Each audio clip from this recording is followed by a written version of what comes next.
Friends competition गुरु coaching centre में ਤੁਹਾਡਾ स्वागत है।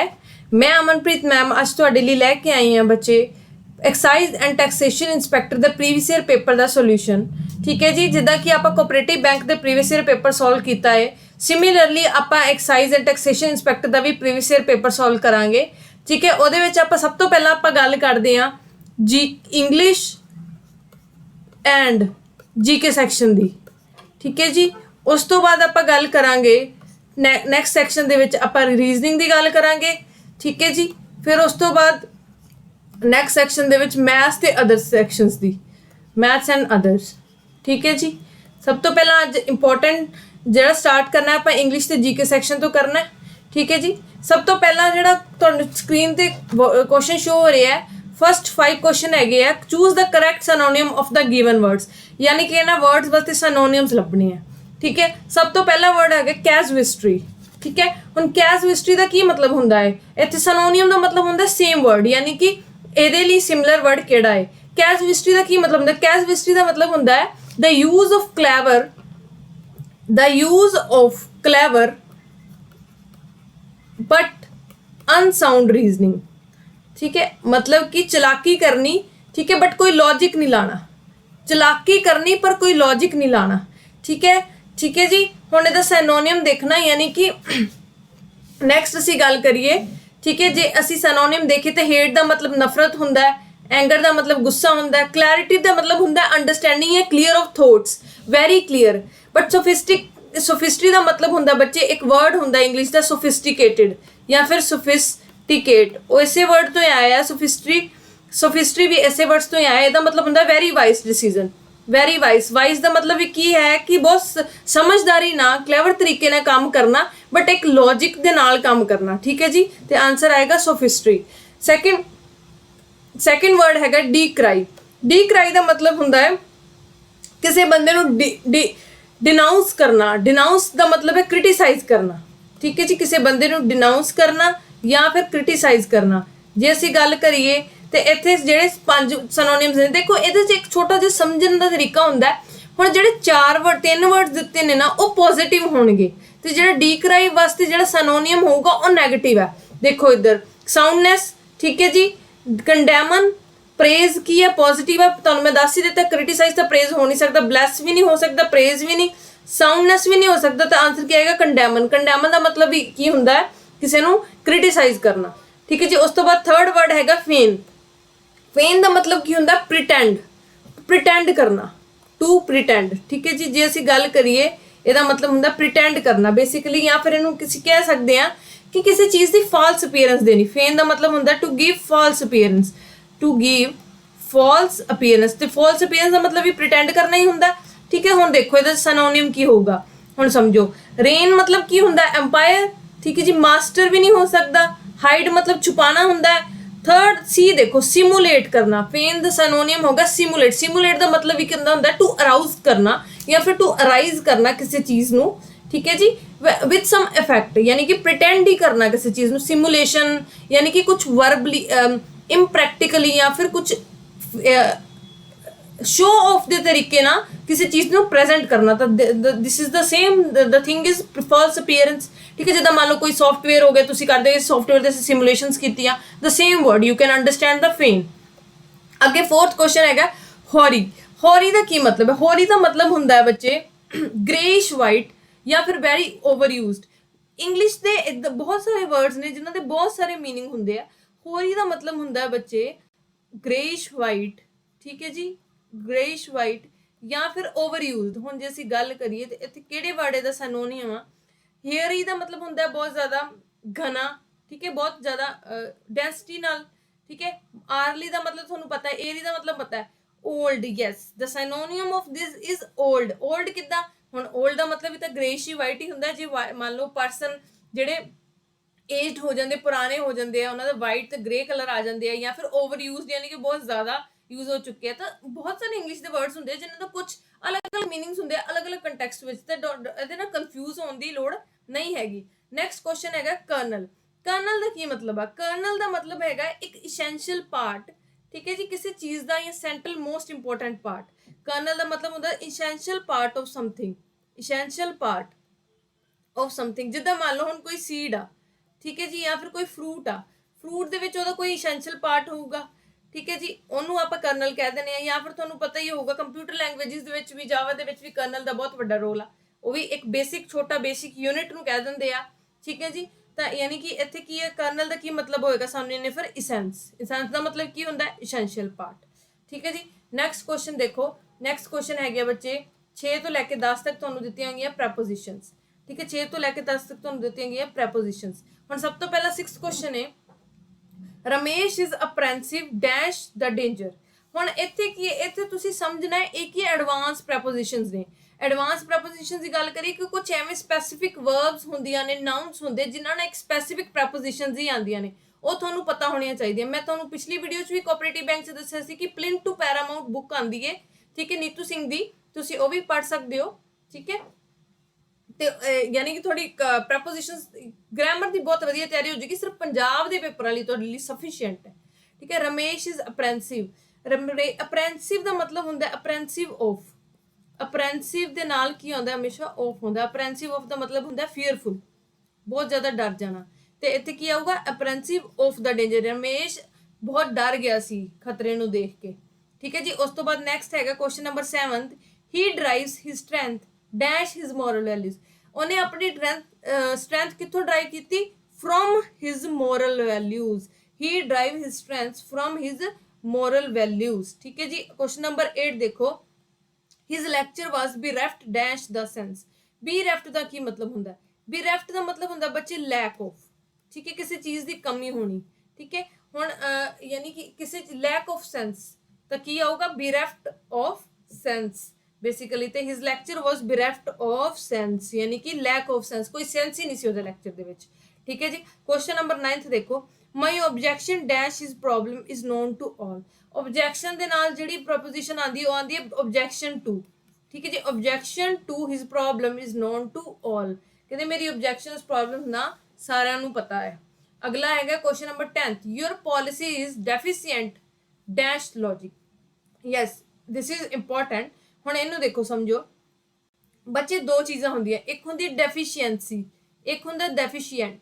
ਡੈਫੀਸ਼ੀਐਂਸੀ ਤੁਸੀਂ ਪਤਾ, ਤੁਸੀਂ ਕਹਿੰਦੇ ਵਿਟਾਮਿਨ ਦੀ ਡੈਫੀਸ਼ੀਐਂਸੀਜ਼ ਹੋ ਗਈ, ਜਾਂ ਕੈਲਸ਼ੀਅਮ ਦੀ ਡੈਫੀਸ਼ੀਐਂਸੀ, ਜਾਂ ਡੈਫੀਸ਼ੀਐਂਸੀ ਆਫ ਹੁੰਦਾ ਹੈ, ਤੇ ਡੈਫੀਸ਼ੀਐਂਟ ਇਨ ਹੁੰਦਾ। ਯਾਦ ਰੱਖਿਓ, ਡੈਫੀਸ਼ੀਐਂਸੀ ਆਫ ਸਮਥਿੰਗ ਹੁੰਦਾ ਤੇ ਡੈਫੀਸ਼ੀਐਂਟ ਇਨ ਸਮਥਿੰਗ ਹੁੰਦਾ, ਠੀਕ ਹੈ। ਤੇ ਇੱਥੇ your policy is deficient in logic, ਯਾਨੀ ਕਿ your policy is deficient in logic, ਇਹਦਾ ਕੋਈ ਲੌਜਿਕ ਨਹੀਂ ਬਣਦਾ। ਇੱਕ ਹੋਰ ਐਗਜ਼ਾਮਪਲ ਸਮਝਾ ਦੇਣੀ ਤੁਹਾਨੂੰ, ਐਗਜ਼ਾਮਪਲ ਨਾਲ, ਜਿੱਦਾਂ ਮੰਨ ਲਓ ਆਪਾਂ ਲਿਖਦੇ ਨੇ although ਡੈਫੀਸ਼ੀਐਂਟੀ, ਜਿੱਦਾਂ ਵਰਡ ਲਿਖਿਆ, ਮੈਂ ਇੱਕ ਐਗਜ਼ਾਮਪਲ ਲਿਖਿਆ although ਡੈਫੀਸ਼ੀਐਂਟ ਇਨ, ਠੀਕ ਹੈ, technical training, although deficient in technical training, ठीक है, he handled with great skill, he handled with great skill। ਚਾਹੇ ਉਹਨੂੰ ਟੈਕਨੀਕਲ ਨੌਲੇਜ ਦੀ ਡੈਫੀਸ਼ੀਐਂਸੀ ਸੀ, ਪਰ ਉਹਨੇ ਕਿਸੇ ਚੀਜ਼ ਨੂੰ ਬਹੁਤ ਵਧੀਆ ਤਰੀਕੇ ਨਾਲ ਹੈਂਡਲ ਕੀਤਾ, ਉਹੀ ਸੈਮੀ। ਯਾਨੀ ਕਿ if although deficiency of technical training, ਹੈ ਨਾ, ਬੀਇੰਗ, ਜੇ ਡੈਫੀਸ਼ੀਐਂਸੀ ਹੁੰਦਾ ਤੇ ਆਫ ਹੁੰਦਾ, ਡੈਫੀਸ਼ੀਐਂਟ ਹੈਗਾ ਤੇ ਇੰਨਾ ਹੋਊਗਾ, ਠੀਕ ਹੈ ਜੀ। ਹੁਣ ਅੱਗੇ ਕੁਐਸਚਨ ਆਉਂਦੇ ਬੱਚੇ 11 ਤੋਂ ਲੈ ਕੇ 15 ਤੱਕ, 11 ਤੋਂ 15 ਤੱਕ ਤੁਹਾਡੇ ਕੋਲ ਦਿੱਤੇ ਹੋਏ ਨੇ ਈਡੀਅਮ ਅਤੇ ਫਰੇਜ਼ਿਸ, ਠੀਕ ਹੈ। ਹੁਣ ਅਸੀਂ ਗੱਲ ਕਰਦੇ ਈਡੀਅਮ ਫਰੇਜ਼ਿਸ ਦੀ। ਆਊਟ ਆਫ ਕੁਐਸਚਨ, ਪਹਿਲੀ ਈਡੀਅਮ ਹੈਗੀ out of question. Out of question ਦਾ ਮਤਲਬ ਹੁੰਦਾ ਅਨਥਿੰਕੇਬਲ, ਠੀਕ ਹੈ, ਜਾਂ ਫਿਰ without any doubt. Out of question ਹਾਂ ਕਹਿੰਦੇ my session was gone out of question, my session was gone out of question, ਇਹਦਾ ਮਤਲਬ ਕਿ ਮੇਰਾ ਸੈਸ਼ਨ ਬਿਨਾਂ ਕਿਸੇ क्वेश्चन तो चला गया, it means without any doubt, तो it means doubtless. Out of question का मतलब विदाउट एनी डाउट। हुण अगला क्वेश्चन है out of the question. Yes, थोड़ा जिहा ध्यान नाल समझना पऊगा, दोनों इडियम्स नूं वेरी बहुत नियर बाय आ।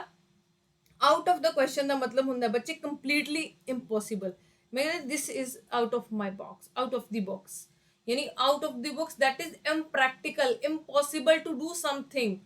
ਤਾਂ ਤੁਸੀਂ ਕਹਿ ਸਕਦੇ ਹੋ that is impractical to be worth discussing, ਜਿਹਦਾ ਕੋਈ ਗੱਲ ਕਰਨ ਦਾ ਕੁਝ ਫਾਇਦਾ ਹੀ ਨਹੀਂ ਹੈ। ਤਾਂ ਆਊਟ ਆਫ ਦਾ ਕੁਐਸਚਨ ਦਾ ਮਤਲਬ ਕੀ ਹੋ ਗਿਆ ਇੱਥੇ, ਆਊਟ ਆਫ ਦਾ ਕੁਐਸਚਨ ਦਾ ਮਤਲਬ ਹੋ ਗਿਆ impractical to be discussed, impractical to be discussed, ਠੀਕ ਹੈ। ਤੇ ਆਨਸਰ ਕੀ ਆ ਗਿਆ, to impractical to be worth discussing. Question number 13 ਦੇਖੋ, ਪੁੱਟ ਦਾ ਕਾਰਡ ਬਿਫੋਰ ਦਾ ਹਾਸ। ਹੁਣ ਦੇਖੋ ਘੋੜੇ ਦੇ ਅੱਗੇ ਹਮੇਸ਼ਾ ਕਾਟ ਲਾਉਂਦੇ ਆ, ਠੀਕ ਹੈ। ਤੇ ਜੇ ਹੁਣ ਘੋੜੇ ਦੇ ਪਿੱਛੇ ਕਾਟ ਲਾਉਣੇ ਆ, ਤੇ ਜੇ ਹੁਣ ਘੋੜੇ ਦੇ ਅੱਗੇ ਕਾਟ ਲਾਤੇ ਤਾਂ ਪੁੱਠਾ ਹੋ ਗਿਆ। ਕੀ ਕਰ ਰਹੇ ਹੋ ਤੁਸੀਂ? ਰਿਵਰਸ, ਪੁੱਠੇ ਪਾਸੇ ਉਲਟ ਕੰਮ ਕਰ ਰਹੇ ਹੋ। ਤਾਂ ਕੀ ਆਊਗਾ? To do things in reverse order. Very simple. Next ਹੈ ਬੱਚੇ, to be on the rack. To be on the rack ਦਾ ਮਤਲਬ ਇੱਥੇ ਔਨ ਦਾ ਰੈਕ ਦਾ ਮਤਲਬ ਹੁੰਦਾ ਬੀ ਔਨ ਦਾ ਰੈਕ ਮਤਲਬ ਸਫਰਿੰਗ।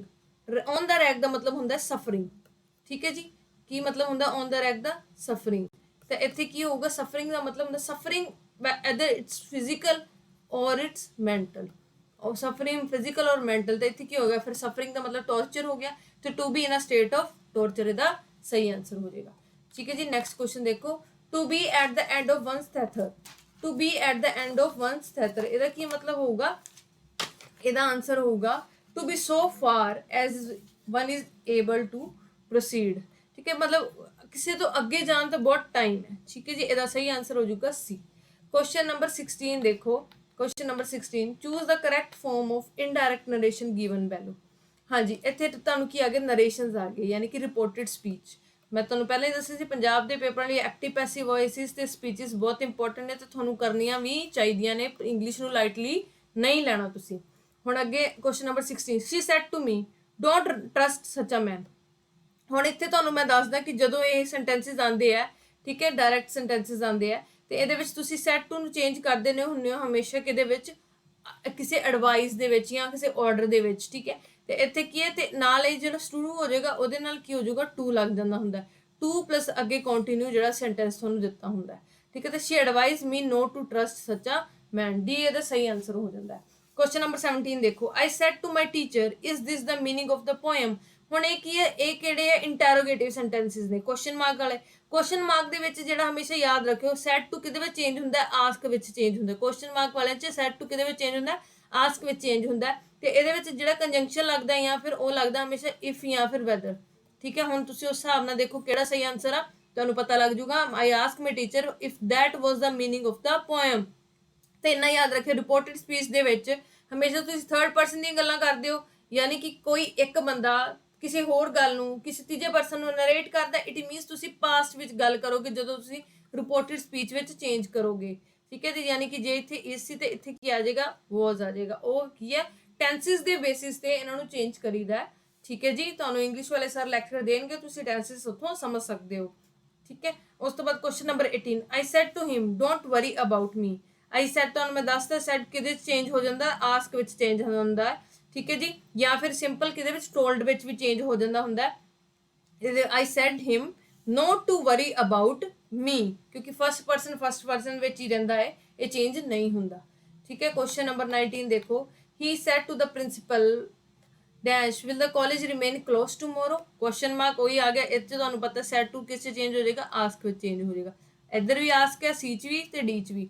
ਹੁਣ ਅੱਗੇ ਦੇਖੋ, ਵਿਲ ਉਹੀ ਮੈਂ ਤੁਹਾਨੂੰ ਦੱਸਦਾ ਇਫ 'ਚ ਚੇਂਜ ਹੋ ਜਾਏਗਾ, ਇੱਧਰ ਵੀ ਇਫ ਇੱਧਰ ਵੀ ਇਫ।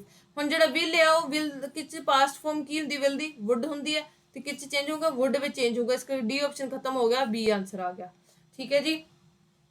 ਮੈਂ ਹੋਪ ਕਰਦੀ ਹਾਂ ਕਿ ਤੁਹਾਨੂੰ ਸਹੀ ਤਰ੍ਹਾਂ ਸਮਝ ਆ ਰਿਹਾ ਹੋਣਾ, ਠੀਕ ਹੈ ਜੀ। ਉਸ ਤੋਂ ਬਾਅਦ ਕੁਐਸਚਨ ਨੰਬਰ 20 ਦੇਖੋ, ਠੀਕ ਹੈ। हाँ जी, I said to her what is the matter। I said to her what is the matter। फिर क्वेश्चन मार्क आता है। I asked her what the matter was। is that the was से change हो जाएगा। I asked her what the matter was। Clear है। ਹੁਣ ਅੱਗੇ question ਕਰਦੇ 21 ਤੋਂ ਲੈ ਕੇ 25 ਤੱਕ। हाँ जी, ਹੁਣ ਮੈਂ ਤਾਂ ਪਹਿਲੇ 25 क्वेश्चन ਸੀਗੇ ਇੰਗਲਿਸ਼ ਦੇ, ਫਿਰ ਅਗਲੇ 25 क्वेश्चन ਬੱਚੇ ਉਹ ਜੀਕੇ ਦੇ, ਫਿਰ ਅਗਲੇ 25 क्वेश्चन ਹੋਣਗੇ ਰੀਜ਼ਨਿੰਗ ਦੇ, ਫਿਰ next maths and then computer. Depends upon the paper ਦਾ ਆਪਾਂ ਫੁੱਲ ਔਨ ਡਿਸਕਸ਼ਨ ਕਰਾਂਗੇ। Just you guys don't worry about anything, just follow the channel and go for the videos and prepare for your bright future, right। so enthusiastic है ना, कितना enthusiastic हो गया। चलो let's go to the question number 21, ठीक है। it is an interesting idea but most of the members may not dash it। ਹੁਣ ਤੁਸੀਂ ਪੁੱਛੋ ਕਿ ਇਹ ਕੀ ਬੱਚੇ? phrasal verbs। ਇਹ ਵੀ ਕੀ ਹੁੰਦਾ? ਇੱਕ ਟਾਈਪ ਆਫ ਐਡਵਾਂਸ ਪ੍ਰਪੋਜੀਸ਼ਨਸ ਹੀ ਹੁੰਦੀਆਂ ਨੇ, ਠੀਕ ਹੈ ਜੀ। ਇਹਨਾਂ ਨੂੰ ਐਡਵਾਂਸ ਪ੍ਰਪੋਜੀਸ਼ਨਸ ਹੀ ਕਹਿੰਦੇ, ਫਰੇਜ਼ਲ ਵਰਬਸ। ਹੁਣ ਸਭ ਤੋਂ ਪਹਿਲਾਂ ਕਹਿੰਦੇ ਕਿ ਹੁਣ ਇਹ 'ਚ ਮੀਨਿੰਗ ਸਮਝੋ। ਕਹਿੰਦੇ it is an interesting idea but most of the members may not dash it, may not fall in with it, ਠੀਕ ਹੈ। ਫਾਲ ਇਨ ਵਿਦ ਦਾ ਮਤਲਬ ਹੁੰਦਾ ਮੀਟ ਸਮਵਨ ਬਾਈ ਚਾਂਸ, ਯਾਨੀ ਕਿ ਵਧੀਆ ਆਈਡੀਆ ਹੈ ਪਰ ਜ਼ਿਆਦਾਤਰ ਲੋਕ ਆਪਸ 'ਚ ਨਹੀਂ ਮਿਲੇ ਹੋਣੇ। ਫਾਲ in with it ਦਾ ਮਤਲਬ ਹੁੰਦਾ ਹੈ meet someone by chance ਠੀਕ ਹੈ ਜੀ। ਇੱਥੇ look down ਨਹੀਂ ਆਊਗਾ। face down ਦਾ ਮਤਲਬ ਹੁੰਦਾ ਹੈ ਬੱਚੇ, face down ਦਾ ਮਤਲਬ ਹੁੰਦਾ ਹੈ ਕਿਸੇ ਸਿਚੁਏਸ਼ਨ ਤੋਂ ਭੱਜਣਾ, ਕਿਸੇ ਸਿਚੁਏਸ਼ਨ ਤੋਂ ਭੱਜ ਜਾਣਾ। ਲੁੱਕ ਡਾਊਨ ਦਾ ਮਤਲਬ ਕੀ ਹੁੰਦਾ? ਲੁੱਕ ਡਾਊਨ ਦਾ ਮਤਲਬ ਹੁੰਦਾ ਕਿਸੇ ਚੀਜ਼ ਨੂੰ ਤਿਰਸਕਾਰ ਕਰਨਾ। ਲੁੱਕ ਡਾਊਨ ਦਾ ਕੀ ਮਤਲਬ ਹੁੰਦਾ? ਤਿਰਸਕਾਰ ਕਰਨਾ, ਜਾਂ ਫਿਰ ਤੁਸੀਂ ਕਹਿੰਦੇ ਆਪਾਂ ਕਹਿੰਦੇ ਡਿਸਡੇਨ ਕਰਨਾ, ਡੀਫਰਾਈ ਕਰਨਾ। ਹੁਣੇ ਆਪਾਂ ਡੀਨਾਊਂਸ ਕਿਹਾ ਸੀ, ਕ੍ਰਿਟੀਸਾਈਜ਼ ਕਿਹਾ ਸੀ, ਉਹ ਸਾਰਿਆਂ ਦਾ ਮਤਲਬ ਕੀ ਹੋਊਗਾ? ਲੁੱਕ ਡਾਊਨ ਹੀ ਹੋਊਗਾ। ਠੀਕ ਹੈ। ਉਸ ਤੋਂ ਬਾਅਦ ਨੈਕਸਟ ਹੈਗਾ ਬ੍ਰਿੰਗ ਆਊਟ ਕਰਨਾ, ਟੂ ਇਨੀਸ਼ੀਏਟ ਕਰਨਾ, ਕੁਝ ਨਵਾਂ ਲੈ ਕੇ ਆਉਣਾ। ਠੀਕ ਹੈ ਜੀ। ਤੇ ਇਸ ਕਰਕੇ ਫॉल इन विद ਦਾ ਸਹੀ ਆਨਸਰ ਹੋ ਜਾਏਗਾ। Question number 22 everybody dash the strawberry flavored ice cream everybody plumped for the strawberry flavored plumped for ਦਾ ਮਤਲਬ ਹੁੰਦਾ ਹੈ ਹਰ ਇੱਕ ਨੇ ਟੇਸਟ ਕੀਤੀ ਆ ਜਾਂ ਫਿਰ ਐਗਜ਼ਾਮਿਨ ਕੀਤੀ ਆ। ਠੀਕ ਹੈ ਜੀ। ਹਰ ਇੱਕ ਨੇ ਸਟ੍ਰਾਬੇਰੀ ਫਲੇਵਰ ਦੀ ਆਈਸਕ੍ਰੀਮ ਐਗਜ਼ਾਮਿਨ ਜਾਂ ਟੇਸਟ ਕੀਤੀ ਆ। ਠੀਕ ਹੈ ਜੀ। ਸੈਟ ਫॉर ਦਾ ਹੁੰਦਾ ਗੈਟ ਰੈਡੀ। ਸਾ ਆਫ ਟੁਕ ਆਫ ਵੀ ਇੱਥੇ नहीं अप्रोप्रिएट बैठते, इसके प्लम्ड फॉर का मतलब तो मैं इतने लगा देनी है एग्जामिन करना। ठीक है जी। या फिर टेस्ट करना, एग्जामिन करना, टेस्ट करना द सेम थिंग बच्चों। ठीक है जी। Question number 23 Sita dash a rage when she heard the news.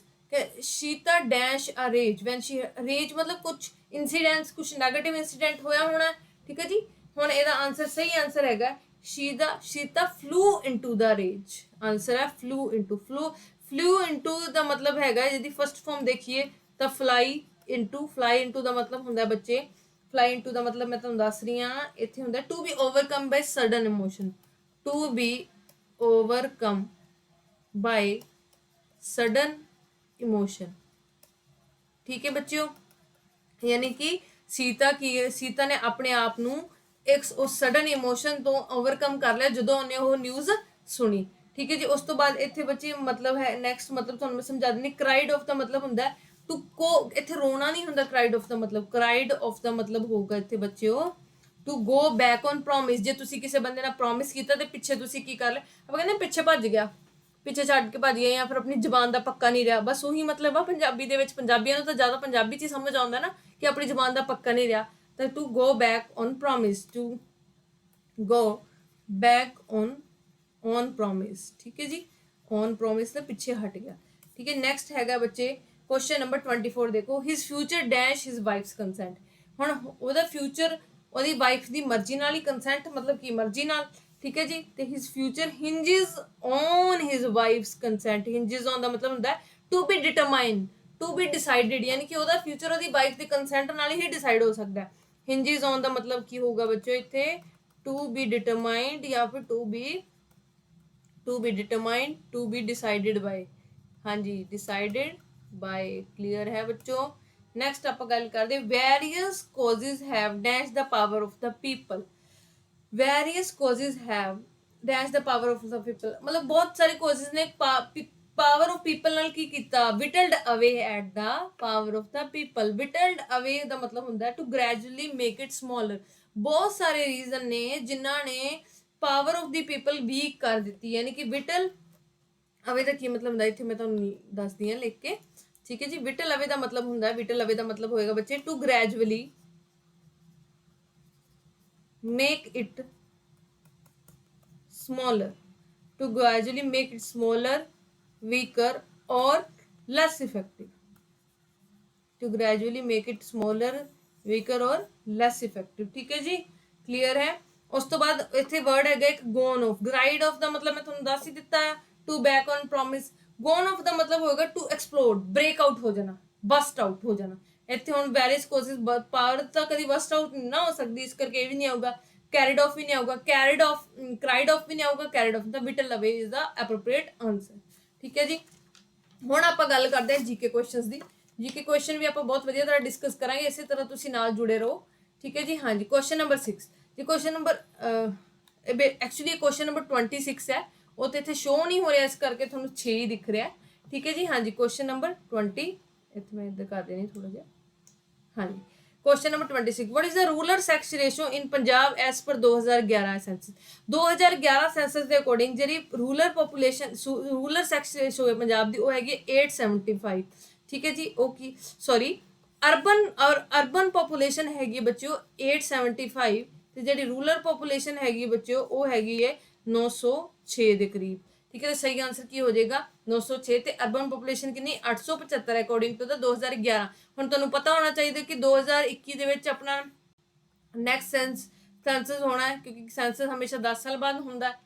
ठीक है जी। क्वेश्चन नंबर 27 देखो, when did Jagjit Singh render the Bahadur Shah Zafar's ghazal लगता नहीं है मेरा है दिल मेरा इन द संसद भवन। कि जगजीत सिंह ने ਇਹ ਗਜ਼ਲ ਕਦੋਂ ਸੰਸਦ ਭਵਨ ਦੇ ਵਿੱਚ ਰਿਨਾਉਂਸ ਕੀਤੀ ਸੀਗੀ ਜਾਂ ਬੋਲੀ ਸੀਗੀ? ਇਹ ਬੋਲੀ ਸੀ ਉਹਨਾਂ ਨੇ 2007 ਦੇ ਵਿੱਚ। ਬੱਚੋ ਕਦੋਂ ਬੋਲੀ ਸੀ? ਕਿ 2007 ਦੇ ਵਿੱਚ। ਥੋੜਾ ਜਿਹਾ ਮੈਂ ਤੁਹਾਨੂੰ ਧਿਆਨ ਦਵਾਂ ਕਿ ਜਿੰਨਾ ਕੁ ਅਸੀਂ ਕੁਐਸਚਨ ਦੇ ਪੈਟਰਨ ਨੂੰ ਸਮਝਿਆ ਉਸ ਟਾਈਮ ਜਿਹੜੇ ਕਰੰਟ ਚੱਲਦੀਆਂ ਪਈਆਂ ਸੀ ਚੀਜ਼ਾਂ ਉਹਨਾਂ ਤੋਂ ਰੈਲੇਵੈਂਟ ਕਾਫੀ ਕੁਐਸਚਨ ਪੁੱਛੇ ਗਏ ਆ ਬੱਚਿਓ। ਤੇ ਥੋੜਾ ਜਿਹਾ ਤੁਸੀਂ ਕਰੰਟ ਨੂੰ ਵੀ ਸਮਝ ਕੇ ਪੇਪਰ ਨੂੰ ਕਰੈਕ ਕਰਨ ਦੀ ਕੋਸ਼ਿਸ਼ ਕਰਨੀ ਕਿ ਕਰੰਟ ਅਫੇਅਰਸ ਵੀ ਆਪਣੇ ਨਾਲ ਤਿਆਰ ਕਰਨੇ ਆ। ਠੀਕ ਹੈ, ਤਾਂ ਕਿ ਤੁਹਾਨੂੰ ਥੋੜੀ ਨੌਲੇਜ ਸਟੈਟਿਕ ਦੀ ਵੀ ਹੋ ਜਾਏ। ਕਰੰਟ ਦੇ ਰੈਲੇਵੈਂਟ ਜਿਹੜੀ ਸਟੈਟਿਕ ਹੈ ਉਹ ਜ਼ਿਆਦਾ ਪੁੱਛੀ ਜਾਂਦੀ ਹੈ। ਸਮਝ ਰਹੇ ਹੋ? ਮੰਨ ਲਓ ਕੋਈ ਕਰੰਟ ਦੇ ਵਿੱਚ ਹੁਣ ਫੋਰ ਐਗਜ਼ਾਮਪਲ ਆਪਾਂ ਨੈਕਸਟ ਕੁਐਸਚਨ ਦੀ ਗੱਲ ਕਰਦੇ ਹਾਂ। Where did India win first 올림픽 hockey gold. ਠੀਕ, ਕਦੋਂ ਵਿਨ ਕੀਤਾ? ਹੋ ਸਕਦਾ ਉਦੋਂ ਹਾਕੀ ਦਾ 올림픽ਸ ਹੋਇਆ ਹੋਵੇ, ਤਾਂ ਕਰਕੇ ਉਹਨਾਂ ਨੇ ਪਹਿਲਾਂ ਪੁੱਛ ਲਿਆ, ਲੇਟੈਸਟ ਨਹੀਂ ਪੁੱਛਿਆ। डिपेंड अपॉन द, ही मैं क्या करंट दे रेलिवेंट स्टैटिक जीके भी प्रिपेयर करनी शुरू करो बच्चों। ठीक है जी। क्वेश्चन नंबर नेक्स्ट है, where did India win first Olympic hockey gold. India ने फर्स्ट ओलंपिक हॉकी गोल्ड कदों विन किया? बच्चों इंडिया ने सब तो पहला हॉकी गोल्ड उदों ही विन किया जो फर्स्ट टाइम इंडिया ने खेडना शुरू किया, यानी कि कदों 1928 ਦੇ ਵਿੱਚ। बच्चों 1928 ਦੇ ਵਿੱਚ इंडिया ने फर्स्ट ओलंपिक हॉकी गोल्ड जित्तिया सीगा। कित्थे होईयां सी ओलंपिक गेम्स ਇਹਦੀਆਂ हॉकी ਦੀਆਂ? ਇਹ ਹੋਈਆਂ ਸੀ ਐਮਸਟਰਡਮ ਕਿਹਦੀ ਰਾਜਧਾਨੀ ਆ? ਐਮਸਟਰਡਮ ਹੈਗੀ ਬੱਚੋ ਨੀਦਰਲੈਂਡ ਦੀ ਰਾਜਧਾਨੀ, ਨੀਦਰਲੈਂਡ ਦੀ ਕੈਪੀਟਲ ਆ। ਠੀਕ ਹੈ ਜੀ। ਤੇ ਆਨਸਰ ਕੀ ਆ ਜਾਏਗਾ? ਐਮਸਟਰਡਮ। ਬਰਲਿਨ ਦੀ ਕੈਪੀਟਲ ਪੁੱਛਾ ਤੇ ਕਿਹਦੀ? ਜਰਮਨੀ ਦੀ। ਠੀਕ ਹੈ। ਲੰਡਨ ਯੂਕੇ, ਰੋਮ ਇਟਲੀ। ਠੀਕ ਹੈ ਜੀ। ਉਸ ਤੋਂ ਬਾਅਦ ਬੱਚੇ, ਹਾਂ ਜੀ, ਉਸ ਤੋਂ ਬਾਅਦ 1928 ਦੇ ਵਿੱਚ ਬੱਚੇ 6 ਕੰਜ਼ੀਕਿਊਟਿਵ ਟਾਈਮਸ 올림픽ਸ ਦੇ ਵਿੱਚ ਜਿਹੜਾ ਮੈਡਲ ਸੀ ਆਪਾਂ ਇੰਡੀਆ ਹੀ ਜਿੱਤੇ ਸੀਗੇ। ਹੋਰ 올림픽ਸ ਦੇ ਵਿੱਚ ਜਿਹੜਾ ਹਾਕੀ ਮੈਡਲ ਸੀਗਾ, ਹਾਕੀ 골ਡ ਸੀ, ਉਹ ਕੌਣ ਜਿੱਤਿਆ ਸੀ? ਹਾਕੀ 골ਡ ਇੰਡੀਆ ਹੀ ਜਿੱਤਿਆ ਸੀ। ਯਾਨੀ ਕਿ 1928 ਦੇ ਵਿੱਚ ਬੱਚੇ ਕਦੋਂ ਜਿੱਤਿਆ ਸੀ? ਉਸ ਤੋਂ ਬਾਅਦ 1932 ਵਿੱਚ ਵੀ ਇੰਡੀਆ ਜਿੱਤਿਆ ਸੀ। ਉਸ ਤੋਂ ਬਾਅਦ ਬੱਚੇ 1936 ਵਿੱਚ ਵੀ ਇੰਡੀਆ ਹੀ ਜਿੱਤਿਆ ਸੀ। 1948 ਵਿੱਚ ਵੀ ਇੰਡੀਆ ਜਿੱਤਿਆ ਸੀ। 1952 ਵਿੱਚ ਵੀ ਇੰਡੀਆ, ਤੇ 1956 ਵਿੱਚ ਵੀ ਇੰਡੀਆ ਹੀ ਜਿੱਤਿਆ। 1956 ਮੈਲਬੌਰਨ 'ਚ ਹੋਇਆ ਸੀਗਾ। ਠੀਕ ਹੈ ਜੀ। 1948 ਵਿੱਚ ਲੰਡਨ 'ਚ ਹੋਇਆ ਸੀਗਾ। 1936 ਬਰਲਿਨ ਵਿੱਚ ਹੋਇਆ ਸੀਗਾ। ਥੋੜੀ ਨੌਲੇਜ ਵਾਸਤੇ ਦੱਸਤਾ ਮੈਂ। ਠੀਕ ਹੈ। ਉਸ ਤੋਂ ਬਾਅਦ 1932 ਲਾਸ ਐਂਜਲਸ ਵਿੱਚ ਹੋਇਆ ਸੀ, ਤੇ ਉਸ ਤੋਂ ਬਾਅਦ 1952 ਹੈਲਸਿੰਕੀ ਹੋਇਆ ਸੀਗਾ। ਠੀਕ ਹੈ, ਕਲੀਅਰ ਹੈ? ਇਹ ਸਾਰੇ ਦੇ ਸਾਰੇ 골ਡ ਆਪਾਂ ਹੀ ਜਿੱਤੇ ਸੀਗੇ। ਚਲੋ ਨੈਕਸਟ ਗੱਲ ਕਰਦੇ ਹਾਂ। ਕੁਐਸਚਨ ਨੰਬਰ 29 ਦੀ, when is police commemoration day observed. Police commemoration day ਬੱਚੇ ਆਬਜ਼ਰਵ ਹੁੰਦਾ ਹੈ ਅਕਤੂਬਰ 21 ਨੂੰ। ਠੀਕ ਹੈ ਜੀ। ਇਹ ਕਿਉਂ ਮਨਾਇਆ ਜਾਂਦਾ ਹੈ? ਬੇਸਿਕਲੀ ਜਿਹੜੇ ਵੀ ਪੁਲਿਸ ਆਫਿਸਰਸ ਮਾਰਟਰਸ ਜਿਹੜੇ ਹੁੰਦੇ ਆ, ਠੀਕ ਹੈ ਜੀ, ਜਿਨ੍ਹਾਂ ਨੇ ਆਪਣੀ ਸ਼ਹੀਦੀ ਵਿੱਚ ਆਪਣਾ ਯੋਗਦਾਨ ਦਿੱਤਾ ਹੈ, ਉਹਨਾਂ ਦੀ ਯਾਦ ਵਿੱਚ ਉਹਨਾਂ ਪੁਲਿਸ ਅਫਸਰਾਂ ਦੀ ਯਾਦ ਵਿੱਚ ਇਹ ਦਿਨ ਮਨਾਇਆ ਜਾਂਦਾ ਹੈ। ਤੇ ਕਦੋਂ ਮਨਾਇਆ ਜਾਂਦਾ? ਅਕਤੂਬਰ 21 ਦੇ ਵਿੱਚ। ਸਭ ਤੋਂ ਪਹਿਲਾਂ ਇਹ ਦਿਨ ਕਦੋਂ ਮਨਾਉਣਾ ਸ਼ੁਰੂ ਹੋਇਆ ਸੀ ਬੱਚਿਓ?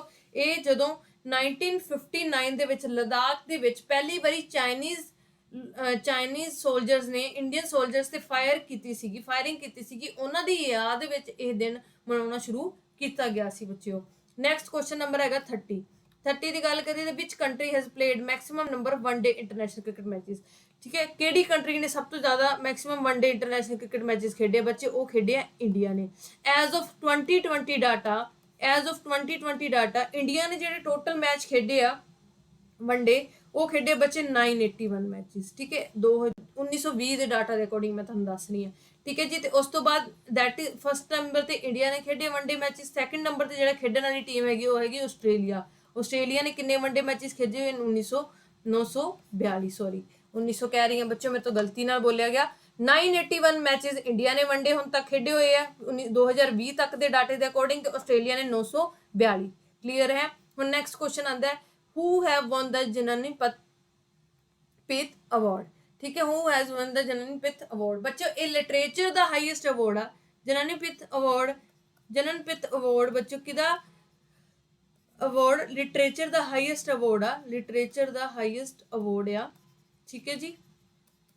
ਹਾਂਜੀ। ਜੇ ਅਸੀਂ ਗੱਲ ਕਰੀਏ ਤੇ ਇਹ ਜਿਹੜਾ ਵਿਨ ਕੀਤਾ ਸੀਗਾ ਅਮਰਤਾ ਪ੍ਰੀਤਮ ਜੀ ਨੇ। ਠੀਕ ਹੈ। ਇੱਥੇ ਤੁਹਾਨੂੰ ਆਪਸ਼ਨ ਵੀ ਸ਼ੋ ਹੋਣੇ ਆ। ਠੀਕ ਹੈ। ਇੱਧਰ ਵੀ ਮੈਂ ਸਮਝਾ ਦਿੰਦੀ ਹਾਂ ਤੁਹਾਨੂੰ। ਹਾਂਜੀ, ਅਮਰਤਾ ਪ੍ਰੀਤਮ ਜੀ ਨੇ ਵਿਨ ਕੀਤਾ ਸੀ ਤੇ ਨਾਲ ਕੌਣ ਸੀਗਾ? ਗੁਰਦਿਆਲ ਸਿੰਘ ਜੀ, ਗੁਰਦਿਆਲ ਸਿੰਘ ਜੀ। ਠੀਕ ਹੈ ਜੀ। ਜੇ ਅਸੀਂ ਗੱਲ ਕਰੀਏ 1981 ਦੇ ਵਿੱਚ 1981 ਦੇ ਵਿੱਚ ਅਮਰਤਾ ਪ੍ਰੀਤਮ ਨੂੰ ਮਿਲਿਆ ਸੀਗਾ ਇਹ ਅਵਾਰਡ। ਠੀਕ ਹੈ, ਹਾਈਐਸਟ ਲਿਟਰੇਚਰ ਅਵਾਰਡ ਆ ਇੰਡੀਆ ਦਾ ਇਹ। ਅਮਰਤਾ ਪ੍ਰੀਤਮ ਜੀ ਨੂੰ ਕਿਹੜੀ ਨੋਵਲ ਵਾਸਤੇ ਮਿਲਿਆ ਸੀ? ਕਾਗਜ਼ ਤੇ ਕੈਨਵਸ।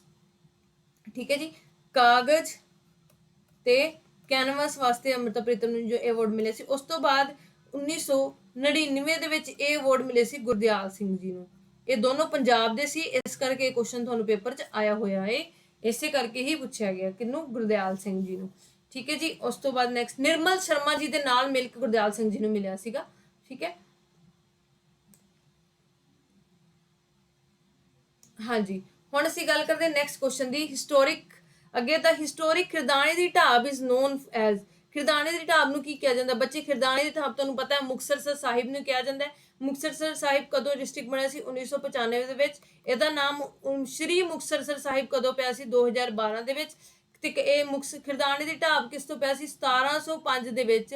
1705 ਦੇ ਵਿੱਚ 10ਵੇਂ ਗੁਰੂ ਸਾਹਿਬ ਨੇ ਖਿਰਦਾਣੇ ਦੀ ਬੈਟਲ ਦੇ ਤੋਂ ਬਾਅਦ ਹੀ ਇਹ ਫੇਮਸ ਹੋਈ ਸੀ ਖਿਰਦਾਣੇ ਦੀ ਢਾਬ ਨਾਲ। ਖਿਰਦਾਣੇ ਦੀ ਬੈਟਲ ਆਫ ਖਿਰਦਾਣਾ। ਠੀਕ ਹੈ, ਹੁਣ 1705 ਵਿੱਚ ਹੋਈ ਸੀ। ਠੀਕ ਹੈ, ਉੱਥੇ ਹੀ ਹੋਈ ਸੀ। ਜਿਹੜੇ ਤੁਹਾਨੂੰ ਪਤਾ ਹੋਣਾ 40 ਮੁਕਤਿਆਂ ਵਾਲੀ ਸਟੋਰੀ ਹੈ ਨਾ 10ਵੇਂ ਗੁਰੂ ਦੀ, ਉਸੇ ਤੋਂ ਰਿਲੇਟਡ ਆ ਇਹ। ਠੀਕ ਹੈ ਜੀ। Question number 33, what is the Max approximate length of the border that India share with Pakistan? ਹਾਂਜੀ, ਇੰਡੀਆ ਦਾ ਜਿਹੜਾ ਬਾਰਡਰ ਪਾਕਿਸਤਾਨ ਨਾਲ ਸ਼ੇਅਰ ਹੁੰਦਾ ਹੈ। ਠੀਕ ਹੈ ਜੀ, ਇੰਡੀਆ ਦਾ ਜਿਹੜਾ ਪਾਕਿਸਤਾਨ ਹੈ, ਇੰਡੀਆ ਦਾ ਬਾਰਡਰ ਜਿਹੜਾ ਸ਼ੇਅਰ ਹੁੰਦਾ ਕਿੰਨੀ ਲੈਂਥ ਉਹਦੀ? ਉਹਦੀ ਲੈਂਥ ਅਪਰੋਕਸੀਮੇਟ ਹੈਗੀ ਬੱਚਿਓ 3300 ਕਿਲੋਮੀਟਰ। ਸਹੀ ਆਂਸਰ ਆ ਗਿਆ 3300 ਕਿਲੋਮੀਟਰ। ਜੇ ਅਸੀਂ ਗੱਲ ਕਰੀਏ ਐਗਜ਼ੈਕਟ 3323 ਕਿਲੋਮੀਟਰ ਬੱਚਿਓ ਇਹਦੀ ਲੈਂਥ ਹੈਗੀ ਆ। ਠੀਕ ਹੈ ਜੀ। ਉਸ ਤੋਂ ਬਾਅਦ ਜੇ ਅਸੀਂ ਮਾਈਲਸ 'ਚ ਗੱਲ ਕਰੀਏ ਤੇ 2065 ਮਾਈਲਸ ਲੈਂਥ ਆ। ਠੀਕ ਹੈ, ਜਿਹੜੀ ਇਹ ਬਾਉਂਡਰੀ ਲਾਈਨ ਆ, ਇਹ ਬਾਉਂਡਰੀ ਲਾਈਨ ਹੈ ਇੰਡੀਆ ਤੇ ਪਾਕਿਸਤਾਨ ਦੇ ਵਿੱਚ। ਕਈ ਵਾਰੀ ਪੰਜਾਬ ਵਾਲੇ ਇਹ ਵੀ ਕੁਐਸਚਨ ਪੁੱਛ ਲੈਂਦੇ ਕਿ boundary line between Pakistan and India is non as, ਇਹਨੂੰ ਕਹਿੰਦੇ ਆ ਰੈੱਡ ਕਲਿਫ ਲਾਈਨ। ਕਿਹੜੀ ਲਾਈਨ? Red cliff line. ਬੱਚਿਓ ਕਿਹੜੀ ਲਾਈਨ ਕਹਿੰਦੇ ਆ? Red cliff line. ਕਿਹਦੇ ਨਾਮ ਤੇ ਆ? ਸਰ ਸਿਰਲ ਰੈਡਕਲਿਫ ਦੇ ਨਾਮ ਤੇ। ਸਰ ਸਿਰਲ ਰੈਡਕਲਿਫ ਦੇ ਨਾਮ ਤੇ। ਕੁਐਸਚਨ ਨੰਬਰ 34 ਤੁਹਾਡੀ ਸਕਰੀਨ ਤੇ ਆ। Recently, a commemorate stamp was released in the memory of Pandit K. Santanam. Which of the following statement about Pandit K. Santanam is not true? ਹਾਂਜੀ, ਇਹ ਕਾਫੀ ਜਦੋਂ ਉਸ ਟਾਈਮ ਪੇਪਰ ਹੋਇਆ ਸੀ, ਪੇਪਰ ਦੇ time ਤੇ ਇਹ ਨਿਊਜ਼ ਵਿੱਚ ਸੀਗੇ, ਇਸੇ ਕਰਕੇ ਸਟੈਂਪ ਆਈ ਸੀ ਉਦੋਂ, ਇਸੇ ਕਰਕੇ ਇਹ ਕੁਐਸਚਨ ਪੁੱਛਿਆ ਗਿਆ। ਫਿਰ ਮੈਂ ਤੁਹਾਨੂੰ ਦੱਸਿਆ ਕਰੰਟ ਦੇ ਰੈਲੇਵੈਂਟ ਸਟੈਟਿਕ ਪੁੱਛ ਲਈ ਉਹਨਾਂ ਨੇ। ਜਿਹੜੇ ਪੰਡਿਤ ਕੇ ਸੰਤਾਰਾਮ ਸੀਗੇ ਬੱਚਿਓ, ਇਹ ਕਾਫੀ ਫੇਮਸ ਹੋਏ ਸੀ। ਇਹ ਫਰੀडम ਫਾਈਟਰਸ ਵਿੱਚ ਇਹਨਾਂ ਨੇ ਕਾਫੀ ਸਟਰਗਲ ਕੀਤਾ ਸੀਗਾ, ਬਟ ਇਹਨਾਂ ਦਾ ਨਾਮ ਇਹਨਾਂ ਕੋਈ ਨਹੀਂ ਜਾਣਦਾ ਹੈਗਾ। ਜੇ ਅਸੀਂ ਗੱਲ ਕਰੀਏ ਤਾਂ ਇਹਨਾਂ ਨੇ ਬਿਲਕੁਲ ਜਦੋਂ ਇਹ ਜਲਿਆਂਵਾਲਾ ਮੈਸੈਕਰ ਹੋਇਆ ਸੀ ਤੇ ਇਹਨਾਂ ਨੇ ਆਪਣਾ ਐਡਵੋਕੇਟ ਵਾਲਾ ਜਿਹੜਾ ਐਡਵੋਕੇਟ ਦੇ ਪਦ ਤੋਂ ਅਸਤੀਫਾ ਦੇ ਦਿੱਤਾ ਸੀਗਾ। ਠੀਕ ਹੈ ਜੀ। ਉਸ ਤੋਂ ਬਾਅਦ ਦੂਜੀ ਚੀਜ਼, ਇਹਨਾਂ ਨੇ ਲਾਲਾ ਲਾਜਪਤ ਰਾਏ ਨਾਲ ਮਿਲ ਕੇ ਲਾਹੌਰ ਸੈਸ਼ਨ ਵਿੱਚ ਵੀ ਅਟੈਂਡ ਕੀਤੇ ਸੀਗੇ। ਠੀਕ ਹੈ। ਉਸ ਤੋਂ ਬਾਅਦ ਇਹਨਾਂ ਨੇ ਲక్ష్ਮੀ ਇੰਸ਼ੋਰੈਂਸ ਕੰਪਨੀ ਵੀ ਸਟਾਰਟ ਕੀਤੀ ਸੀ 1924 ਦੇ ਵਿੱਚ। ਇਹ ਬਿਲਕੁਲ ਸਾਰੀਆਂ ਸਹੀ ਗੱਲਾਂ ਨੇ ਇਹਨਾਂ ਵਾਸਤੇ। ਸਿਰਫ ਇੱਕ ਗੱਲ ਗਲਤ ਹੈ ਇਹਨਾਂ 'ਚ, he was close associate of Mahatma Gandhi in Durban. ਬਿਲਕੁਲ ਗਲਤ ਹੈ। ਠੀਕ ਹੈ, ਉਹ ਕਲੋਜ਼ ਮਹਾਤਮਾ ਗਾਂਧੀ ਜੀ ਦੇ ਕਲੋਜ਼ ਵਿੱਚ ਐਸੋਸੀਏਟ ਨਹੀਂ ਸੀ ਡਰਬਨ ਦੇ ਵਿੱਚ। ਠੀਕ ਹੈ, ਜਦੋਂ ਮਹਾਤਮਾ ਗਾਂਧੀ ਜੀ ਉੱਥੇ ਸੀਗੇ। Question number 35. Name the designer and conceptual mind behind the iPod and iPhone. ਹਾਂਜੀ, ਹੁਣ ਸਾਰਿਆਂ ਦਾ ਦਿਮਾਗ ਇਹੀ ਚੱਲਣਾ ਹੈ ਬੱਚਿਆਂ ਦਾ ਕਿ ਹਾਂ ਆਈਫੋਨ ਤੇ ਆਈਪੋਡ ਦੀ ਜਿਹੜੀ ਕੰਪਨੀ ਹੈ ਉਹਦਾ ਨਾਮ ਡਿਜ਼ਾਈਨਰ ਤੇ ਕੰਸੈਪਚੁਅਲ ਮਾਈਂਡ ਸਟੀਵ ਜੌਬਸ ਨੇ ਦਿੱਤਾ। ਕਿਉਂਕਿ ਤੁਹਾਨੂੰ ਪਤਾ ਜਿਹੜਾ ਐਪਲ ਇੰਕ ਦਾ ਫਾਊਂਡਰ ਆ ਉਹ ਕੌਣ ਆ? ਸਟੀਵ ਜੌਬਸ ਆ।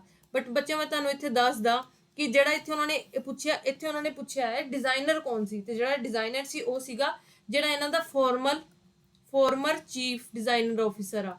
Former chief designer officer of Apple ਦਾ ਜਿਹੜਾ ਫੋਰਮਰ ਡਿਜ਼ਾਈਨਰ ਚੀਫ ਆਫਿਸਰ ਸੀ ਉਹ ਰਹੇ ਹੈ 1992 ਤੋਂ ਲੈ ਕੇ 2019 ਤੱਕ। ਠੀਕ ਹੈ ਜੀ। Working in the Apple. ਤਾਂ ਉਹ ਸੀਗੇ ਜੋਨਥ ਈਵ। ਠੀਕ ਹੈ, ਕੌਣ ਸੀਗੇ? Jonathan Ive. ਕਲੀਅਰ? ਤੁਹਾਨੂੰ ਇਹ ਵੀ ਪਤਾ ਹੋਣਾ ਚਾਹੀਦਾ।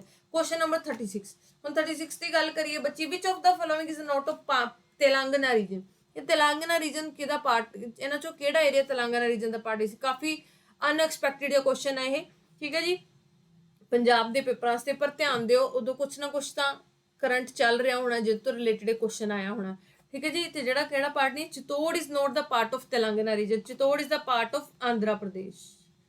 ਕਿਹੜੇ ਰੀਜਨ ਦਾ ਪਾਰਟ ਹੈ? ਆਂਧਰਾ ਪ੍ਰਦੇਸ਼ ਦਾ ਪਾਰਟ ਆ। ਠੀਕ ਹੈ ਜੀ। ਚਿਤੌੜ ਫੇਮਸ ਵੀ ਹੈ ਕਿਸੇ ਚੀਜ਼ ਵਾਸਤੇ, ਕੁਐਸਚਨ ਵੀ ਇਸੇ ਕਰਕੇ ਆਇਆ। ਚਿਤੌੜ ਕਿਸ ਲਈ ਫੇਮਸ ਸੀਗਾ? It is famous market of sugar cane, peanuts and grains. Andhra Pradesh ਜਿਹੜੇ ਚਿਤੌੜ ਆ ਫੇਮਸ ਮਾਰਕੀਟ ਆ ਗ੍ਰੇਨਸ ਪੀਨਟਸ ਤੇ ਸ਼ੂਗਰ ਕੇਨਸ ਦੀ, ਠੀਕ ਹੈ ਜੀ, ਤਾਂ ਹੀ ਕੁਐਸਚਨ ਆਇਆ। क्वेश्चन नंबर आ गया 37 who is the Peter Varghese. Peter Varghese उस टाइम पीटर वर्गीस कौन सीगे उस टाइम पीटर वर्गीस सीगे Australia's high commissioner to India. Australia's high commissioner Peter Varghese यानी कि कदों रहे हाई कमिश्नर टू इंडिया, ये रहे बच्चे 2012 तो लेके 2016 तक, ठीक है जी। That's why Australia's High Commission to India. Question number 38. Approximately what is overall tele density in India? उस टाइम टेली डेंसिटी मतलब टेलीकॉम सैक्टर, टेलीफोन डेंसिटी यानी कि किन्ने लोग मोबाइल फोन यूज करते हैं, टेलीफोन डेंसिटी की गल कर रही है, ठीक है। टेलीफोन डेंसिटी की गल करते हैं तो उस टाइम जी टेलीफोन डेंसिटी सी उहदा सही आंसर है 75%। राइट नाउ जी दिसंबर 2020 ਦੇ ਵਿੱਚ ਜਿਹੜੀ ਟੈਲੀ ਡੈਂਸਿਟੀ ਉਹ ਹੈਗੀ ਬੱਚੋ 86.38%, ठीक है जी। तो हुण जनवरी 2021 ਦੇ ਵਿੱਚ ਜਿਹੜੀ ਟੈਲੀ ਡੈਂਸਿਟੀ ਹੈ ਉਹ ਹੈਗੀ 87.01%। ਤੇ ਮੈਂ ਤੁਹਾਨੂੰ ਦੱਸਦਾ it is all issued by TRAI telecom regulating authority of India, telecom regulating authority of India, ठीक है बच्चों। नेक्स्ट हैगा बच्चों क्वेश्चन नंबर 39। हाँ जी बिल्कुल,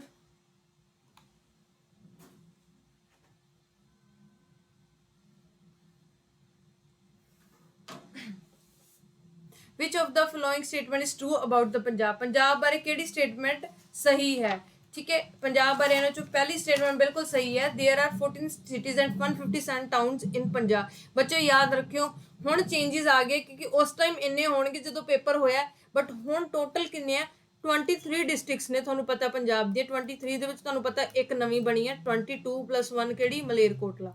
मलेरकोटला तुहानूं हुणे रिसेंटली न्यूज़ च इहदे बारे सारा कुछ पढ़ लिओ तुसीं, ठीक है। तो टोटल टाउन्स की गल करिए तो टोटल टाउन्स इस टाइम पंजाब दे विच हैगे 237 टाउन्स।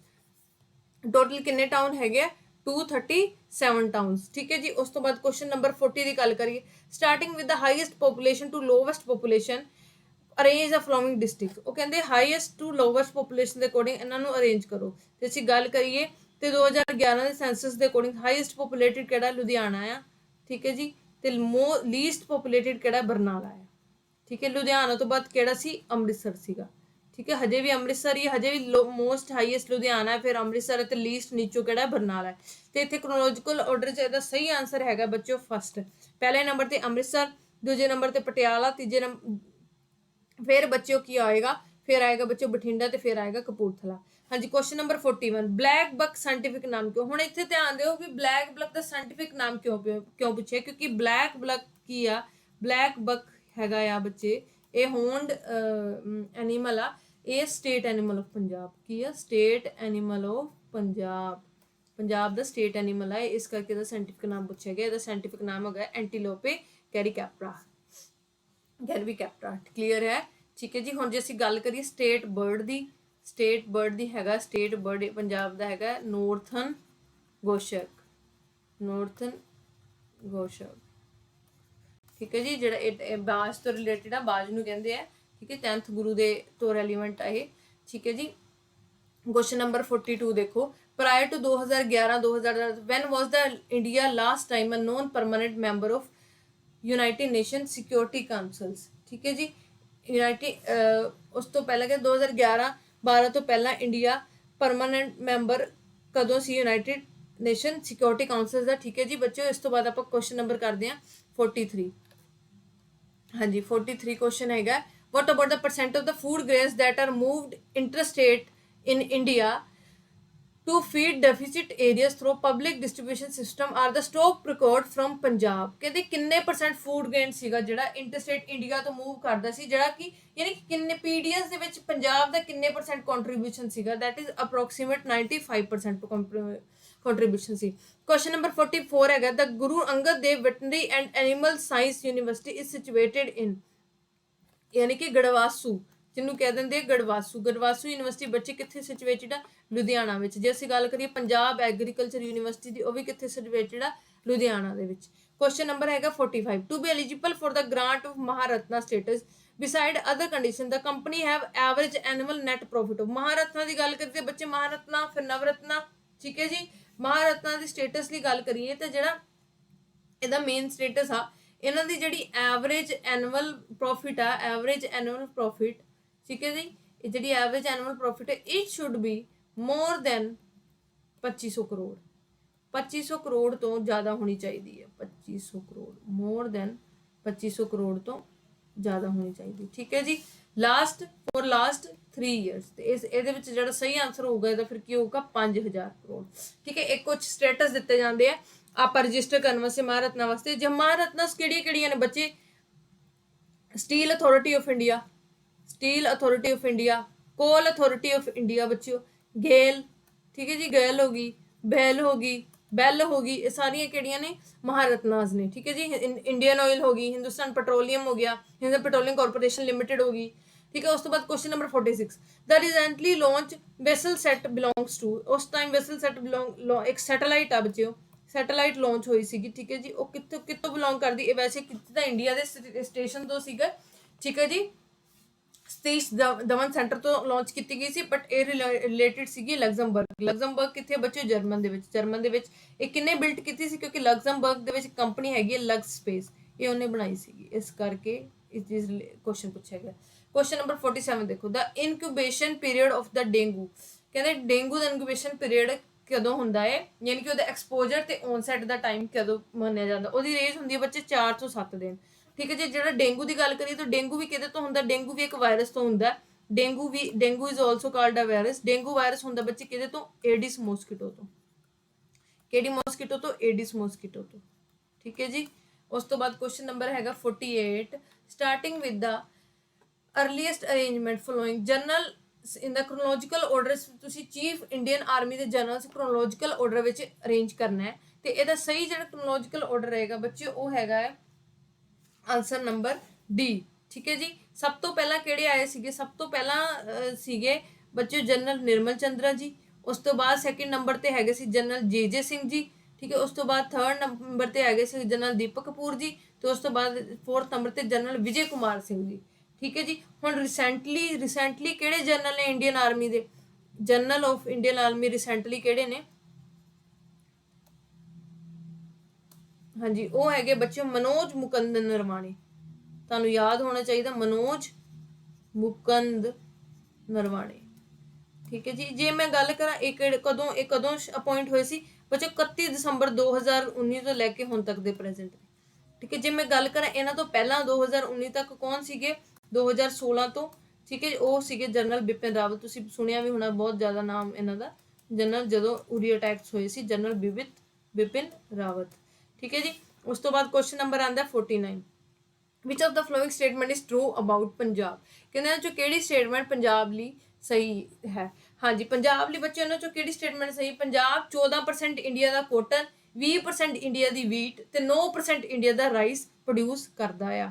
ਇਹਦਾ ਸਹੀ ਆਨਸਰ ਹੋਊਗਾ ਕੁਐਸਚਨ ਨੰਬਰ ਬੀ। ਹਾਂਜੀ, ਉਸ ਤੋਂ ਬਾਅਦ ਬੱਚੇ ਕੁਐਸਚਨ ਨੰਬਰ ਹੈਗਾ 50, which of the following agencies are headquarter at Geneva, ਇਹਨਾਂ ਚੋਂ ਕਿਹੜੀ ਏਜੰਸੀ ਦੇ ਹੈਡਕੁਆਟਰਸ ਜਨੇਵਾ ਦੇ ਵਿੱਚ ਆ? ਜੇ ਅਸੀਂ ਗੱਲ ਕਰੀਏ ਬੱਚੇ international committee of red cross, ਠੀਕ ਹੈ, ਇਹਨਾਂ ਦੇ ਹੈਡਕੁਆਟਰ ਵੀ ਕਿੱਥੇ ਨੇ? ਜਨੇਵਾ ਸਵਿਟਜ਼ਰਲੈਂਡ ਦੇ ਵਿੱਚ ਨੇ। ਜਨੇਵਾ ਕਿੱਥੇ ਬੱਚੇ? ਸਵਿਟਜ਼ਰਲੈਂਡ, ਠੀਕ ਹੈ ਜੀ। ਉਸ ਤੋਂ ਬਾਅਦ ਜੇ ਅਸੀਂ ਗੱਲ ਕਰੀਏ United nation high commission for human rights, United nation high commission for human rights, ਇਹਨਾਂ ਦੇ ਹੈਡਕੁਆਟਰ ਕਿੱਥੇ ਨੇ ਬੱਚੇ? ਇਹਨਾਂ ਦੇ ਹੈਡਕੁਆਟਰ ਵੀ ਹੈਗੇ ਨੇ ਜਨੇਵਾ ਦੇ ਵਿੱਚ, ਠੀਕ ਹੈ ਜੀ। ਜਨੇਵਾ ਤੇ ਨਿਊਯਾਰਕ ਦੋਨਾਂ ਦੇ ਵਿੱਚ ਹੀ ਇਹਨਾਂ ਦੇ, ਜਨੇਵਾ ਤੇ ਨਿਊਯਾਰਕ ਦੋਨਾਂ ਦੇ ਵਿੱਚ ਹੀ ਹੈ, ਠੀਕ ਹੈ। ਕਿ ਯੂਨਾਈਟਿਡ ਨੇਸ਼ਨ ਯੂਐਨਓ ਨਾਲ ਐਸੋਸੀਏਟਿਡ ਇਸ ਕਰਕੇ ਜਨੇਵਾ ਦੇ ਵਿੱਚ ਵੀ ਤੇ ਨਿਊਯਾਰਕ ਦੇ ਵਿੱਚ ਵੀ, ਠੀਕ ਹੈ। ਥਰਡ ਹੈਗਾ world intellectual property organisation, WIPO, ਹਾਂਜੀ। WIPO ਬੱਚੇ ਇਹ ਵੀ ਕੀ ਹੈ? ਇਹ ਹੈਗੀ ਹੈ ਰਿਲੇਟਿਡ ਟੂ, ਠੀਕ ਹੈ ਜੀ। It is also related to Security Council of United Nations, ਠੀਕ ਹੈ। ਇਹ ਕਦੋਂ ਐਸਟੈਬਲਿਸ਼ ਕੀਤੀ ਗਈ ਸੀ? UIPO ਐਸਟੈਬਲਿਸ਼ ਕੀਤੀ ਗਈ ਸੀ ਬੱਚਿਓ 4 ਜੁਲਾਈ 1967 ਦੇ ਵਿੱਚ। ਕਦੋਂ? 4 ਜੁਲਾਈ 1967 ਦੇ ਵਿੱਚ। ਇਹਦਾ ਕੀ ਰੋਲ ਹੈ? ਇਹਦਾ ਰੋਲ ਇਹ ਹੈ ਬੱਚਿਓ, it is helpful to create ਜਾਂ promote intellectual properties of the among ਅਲੱਗ-ਅਲੱਗ ਵਰਲਡਸ ਦੀ ਕੰਟਰੀਜ਼ ਦੇ ਵਿੱਚ। ਹੁਣ ਤੁਸੀਂ ਪੁੱਛਣਾ ਮੈਮ ਇੰਟੈਲੈਕਚੁਅਲ ਪ੍ਰੋਪਰਟੀਜ਼ ਨੂੰ ਕਿਵੇਂ ਕ੍ਰੀਏਟ ਤੇ ਮੈਨੇਜ ਕਰਦੇ ਆ? ਇੰਟੈਲੈਕਚੁਅਲ ਪ੍ਰੋਪਰਟੀ ਜਿੱਦਾਂ ਬੱਚੇ ਕੋਈ ਪੇਟੈਂਟ ਹੋ ਗਏ, ਕਾਪੀਰਾਈਟਸ ਹੋ ਗਏ, ਜਿੱਦਾਂ ਮੰਨ ਲਓ ਕੋਈ ਕਿਸੇ ਨੇ ਕਿਸੇ ਦੀ, ਹੁਣ ਮੰਨ ਲਓ YouTube ਤੇ ਕਿਸੇ ਨੇ ਕਿਸੇ ਦਾ ਕੰਟੈਂਟ ਕਾਪੀ ਕਰ ਲਿਆ, ਉਹ ਸਾਰਾ ਕੌਣ ਰੈਗੂਲੇਟ ਕਰਦਾ? WIPO ਹੀ ਰੈਗੂਲੇਟ ਕਰਦਾ ਇਨ ਕੇਸ ਆਫ ਜੇ ਆਪਣਾ ਕੋਈ ਕੰਟੈਂਟ ਕਾਪੀ ਕਰਦਾ। ਨੋ ਡਾਊਟ ਇੰਡੀਆ ਦੇ ਵਿੱਚ ਯਾਨੀ ਕਿ ਡਿਫਰੈਂਟ ਕੰਟਰੀਜ਼ ਦੇ ਵਿੱਚ ਵੀ ਇਹਦੇ ਰੂਲਸ ਹੈਗੇ ਆ, ਬਟ ਵਰਲਡ ਵਾਈਡ ਇਹਨੂੰ WIPO ਹੀ ਬੈਲੈਂਸ ਕਰਦਾ ਜਾਂ ਫਿਰ ਕਹਿ ਸਕਦੇ ਕਿ ਪ੍ਰਮੋਟ ਕਰਦਾ ਜਾਂ ਫਿਰ ਇਹਨੂੰ ਸੰਭਾਲ ਕੇ ਰੱਖਦਾ ਇਹਨਾਂ ਸਾਰਿਆਂ ਦੇ ਲਾਜ਼ ਨੂੰ। ਠੀਕ ਹੈ ਜੀ, ਹੁਣ ਅਸੀਂ ਗੱਲ ਕਰ ਸਕਦੇ ਇਹਦਾ ਸਹੀ ਆਨਸਰ ਹੋਊਗਾ ਬੱਚੇ, ਇਹਦੇ ਵੀ ਕਿੱਥੇ ਹੈਡਕੁਆਟਰ ਜਨੇਵਾ ਸਵਿਟਜ਼ਰਲੈਂਡ ਦੇ ਵਿੱਚ ਹੀ ਆ। WIPO ਦੇ ਵੀ ਕਿੱਥੇ ਨੇ, ਜਨੇਵਾ ਦੇ ਵਿੱਚ। ਤੇ ਇਹਦਾ ਸਹੀ ਆਨਸਰ ਹੋ ਜਾਏਗਾ 1 2 3 ਆਲ। ਠੀਕ ਹੈ ਜੀ, ਮੈਂ ਹੋਪ ਕਰਦੀ ਹਾਂ ਕਿ ਤੁਹਾਨੂੰ ਬੱਚਿਓ ਵੀਡੀਓ ਪਸੰਦ ਆਇਆ ਹੋਣਾ ਹੈ। ਠੀਕ ਹੈ ਜੀ, ਤੁਸੀਂ ਬਹੁਤ ਅੱਛੀ ਤਰ੍ਹਾਂ ਇਹਨੂੰ ਸਮਝ ਵੀ ਲਿਆ ਹੋਣਾ, ਕੁਐਸਚਨਸ ਨੂੰ, ਪੈਟਰਨਸ ਨੂੰ। ਠੀਕ ਹੈ ਜੀ, ਇਸ ਕਰਕੇ ਹੁਣ ਤੁਸੀਂ ਆਪਾਂ ਇਹ ਪਾਰਟ 1 ਦੇ ਵਿੱਚ ਆਪਾਂ ਡਿਸਕਸ ਕੀਤਾ GK ਤੇ ਇੰਗਲਿਸ਼ ਦਾ ਸੈਕਸ਼ਨ। ਹੁਣ ਪਾਰਟ 2 ਦੇ ਵਿੱਚ ਆਪਾਂ ਰੀਜ਼ਨਿੰਗ ਮੈਥਸ ਦੇ ਸੈਕਸ਼ਨ ਨੂੰ ਡਿਸਕਸ ਕਰਾਂਗੇ। ਮੈਂ ਹੋਪ ਕਰਦੀ ਯੂ ਲਾਈਕ ਦਾ video. Thank you so much ਬੱਚੇ। For any online offline enquiry and coaching ਤੁਸੀਂ ਕੰਟੈਕਟ ਕਰੋ 8284867867 ਤੇ thank you so much. Good luck.